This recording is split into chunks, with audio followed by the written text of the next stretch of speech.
that through the free speech experiment, we commit ourselves to being people of fortitude, I quote him, and we can deal calmly with differences of opinion, scathing dissent, and the risk of disorder.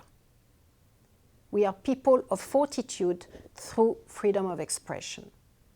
Another theorist, Vincent Blasey, has argued that by according free speech a high priority, one is more likely to build certain traits of characters that are particularly valuable. It builds the experience of confronting evil and falsehood. And I'm quoting from him here. The claim here is not that truth and justice will always prevail in a marketplace of ideas. We will never have such a marketplace, and truth and justice will not always prevail, even if we did. Rather, the notion is that the experience of confronting falsehood and evil will profoundly shape the character of a person or of a society. In this view, the most dangerous ideas can only be defeated by strong persons, not by repressive laws. Lee Bollinger, for his part, does not rule out the possibility of some kind of control over speech beside strong person. But he does not think that government shall be responsible for determining what to control. So who, in his view, is responsible for the choice of tolerance? That is a function he attributes to the judicial system.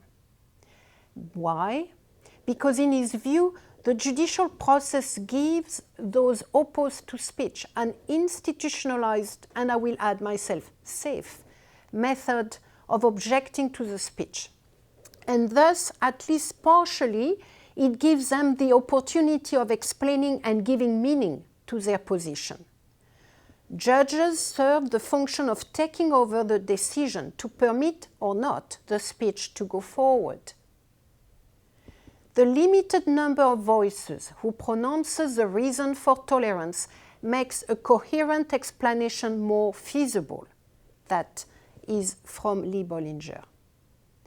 He also thinks that judges are expected to have mastered the tolerant mind, and it may not be true for all, but we will hope for quite a few.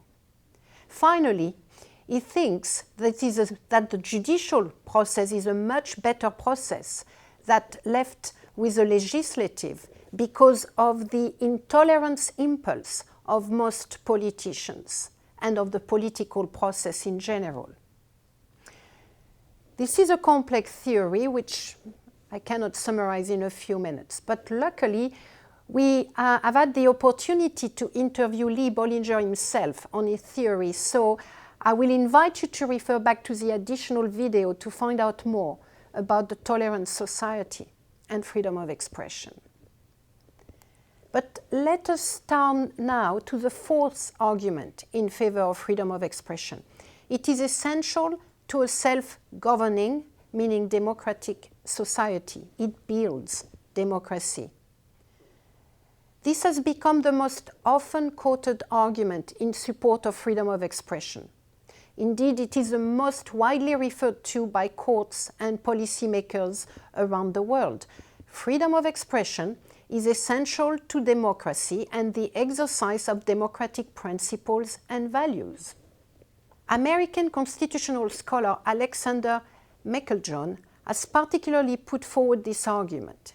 He argues that if citizens are to be able to rule, as democracy requires, it's after all the rule of the people by the people. If citizens are to be able to rule, they must be able to communicate freely, including with those that they elect and who govern them. They must be free to criticize, question, challenge, all of which requires full access to information and ideas. Meiklejohn asserts that all speech related to the process of self-governance must be absolutely protected against governmental interference. Free speech regime thus allows citizens to govern more effectively and wisely in a democratic system grounded on the will of the people because they have access to the information that they need in order to make the system work. Eric Barrett, the political theorist, has referred to the defense of free speech on the grounds of democracy as, and I quote, probably the most attractive and certainly the most fashionable free speech theory in modern Western democracies. There are indeed a large number of court decisions that insist on the centrality of freedom of expression to democracy and democratic principle. I will cite a few here from around the world.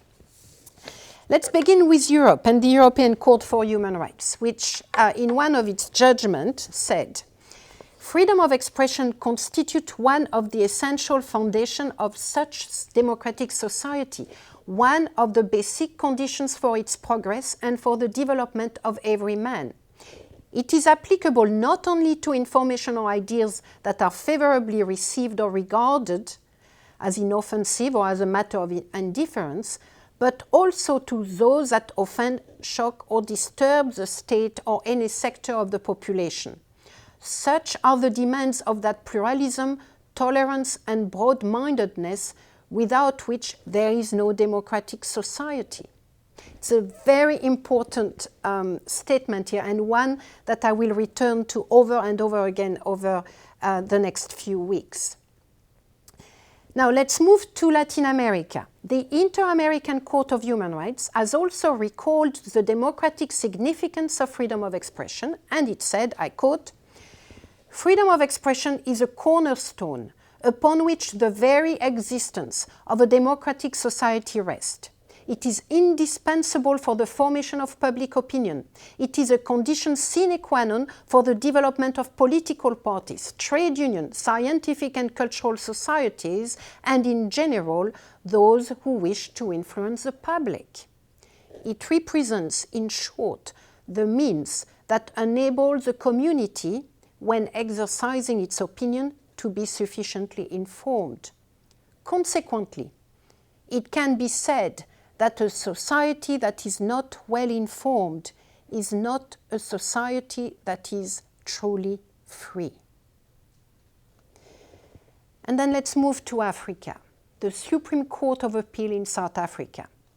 And I'm quoting again from that court. Suppression of available information and of ideas can only be detrimental to the decision-making process of individuals, corporations, and government. It may lead to the wrong government being elected, the wrong policies being adopted, the wrong people being appointed, corruption, dishonesty, and incompetence not being exposed, wrong investments being made, and a multitude of other undesirable consequences. It is for this reason that it has been said that freedom of expression constitute one of the essential foundations of a democratic society and is one of the basic conditions for its progress and for the development of man. Now, these three courts are actually very representative of what you will find throughout the last, let's say, 4 decades when it comes to court ruling over freedom of expression. In a related development, Amartya Sen, the Nobel Prize-winning economist, has observed that there has not been a substantial famine in the history of the world in a functioning democracy with a free press. So he extended the impact of freedom of expression as essential to a self-governing society to freedom of expression as essential to protecting the people from the worst ills in the world, including famine. This, he explained, is because democratic governments have to win election and face public criticism and have strong incentive to undertake measures to avert famine and other catastrophes. He goes on to state, we cannot find exception to this rule, no matter where we look. And he did look. He looked at the famines of Ethiopia, Somalia, and other regimes, famine in the Soviet Union in the 1930s, famine in China in 1958 and 1961. Nearly 30 million people died actually in that particular famine. And they were largely due to governmental policies remaining uncorrected, even though they had been seen to be leading to the famine. And those policies went uncriticized and not changed because there was no opposition parties in the Chinese parliament. There was no free press. There were no multi-party elections. Nobody dare voicing their voice against the bad policies. It is precisely this lack of challenge that allowed the deeply defective policies to continue, even though they were killing millions each year. The same, in fact, can be said about the world's two contemporary famines occurring in North Korea and Sudan. That, indeed, is the conclusion of Amartya Sen. So information allows people to scrutinize the action of a government and is a basis for proper informed debate of those actions, and hopefully for the government to shift actions, to shift policies when people are telling them those policies are hurting us. And I'm citing here from Amartya Sen. Political and civil rights give people the opportunity to draw attention forcefully to general needs and to demand appropriate public action. The response of a government to the acute suffering of its people often depends on the pressure that is put on it. The exercise of political rights, such as voting, criticizing, protesting, and the like, can make a real difference to the political incentives that operate on a government. There is another impact for freedom of expression and information, and another argument as to why we need to protect it. Through public debates and public education, that is, through freedom of expression and information, social problems are better addressed. So it is not just about famine, which of course is already enormous, but Amartya Sen extends his analysis to other issues which are not as acute as a famine, but have long-term implications. And he's looking, for instance, at fertility rates. And he is finding that public discussion have an important role to play in reducing the high rate of fertility that characterize many developing countries.